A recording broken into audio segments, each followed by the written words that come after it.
Hello, my name's jBrereton, and I sometimes make Dominions 4 videos. This one I'm making for Moo and his viewership or viewership, as it's possibly known. This one is about what my drafted force is. I've got an assassin who's like an Abyssian one. He flies around and kills people, but they're a little bit expensive. Spearmaster, who's like an OK commander. A general who's terrible, and I'll never get one of these. A Castellan who is a really good commander, who is also kind of handy in a fight, but only for a very short amount of time. A Black Master who controversially is a taskmaster, which means they whip their slaves, and they are basically just the same as my Sacred unit, but a commander. They're quite talented. And then we have the other priest, so we've got a Servitor, who's just a normal priest. A High Priest who is like a normal priest but high. And then my mages got a Quadrigen Hand, who is a pestle wielding Earth Mage. Earth 2 is usually sufficient due to summon Earth power. I'm a Consort who is like the previous guy but also with some funky equipment like a Sacred Pitcher, which is very strange, but why not? And they have random magic, so I do actually have access to blood, astral and fire, as well as earth. Ruby Consort, who's like the other guy but with fire instead. An Umber Elder, who is like the previous guy but with some more magic skill and leadership. Ruby Elder, who's the same but with fire. And then an Abyssal Attendant, who I'm not sure why I get, but I do.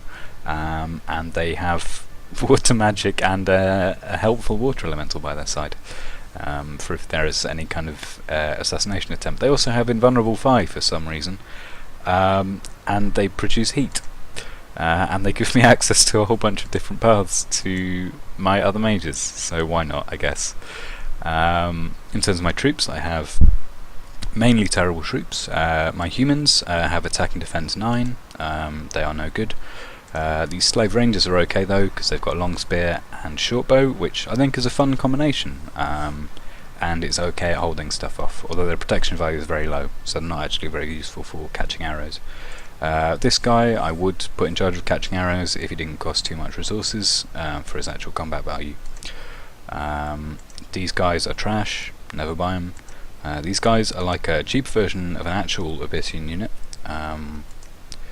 They're not actually good though, because their attack skill is garbage. These guys are just fucking terrible again. Slave Knights have 2 lance attacks, but again, no attack value, so I can't really use them. These guys are just terrible again. Salamander Knights are really good though. They're like a normal Salamander for Abyssia, but they wear armor and have extra attacks.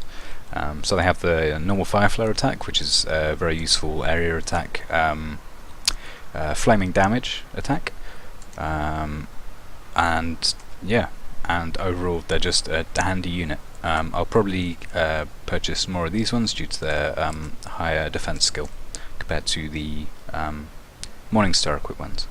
And then my Sacred is just an axe and steel crossbow guy, but I really like the steel crossbow. It's a very helpful weapon. It's a bit like an Arbalest, I think it's called, for MA Elm, but it fires way more often, so I'm much happier to recruit them. My actual bless though is nothing really, just reinvigoration 2. Combined my very good scales and Dominion of 5, I'm guessing that my god is probably imprisoned. And anyway, thank you very much for watching. I hope this has been somewhat insightful, and one day I may meet Moo on the field of battle, or I may just get killed by one of these guys. Boar chariots seem nasty, and there is about 1 million goblins here, so they might just beat me up. Alright, thank you very much, goodbye.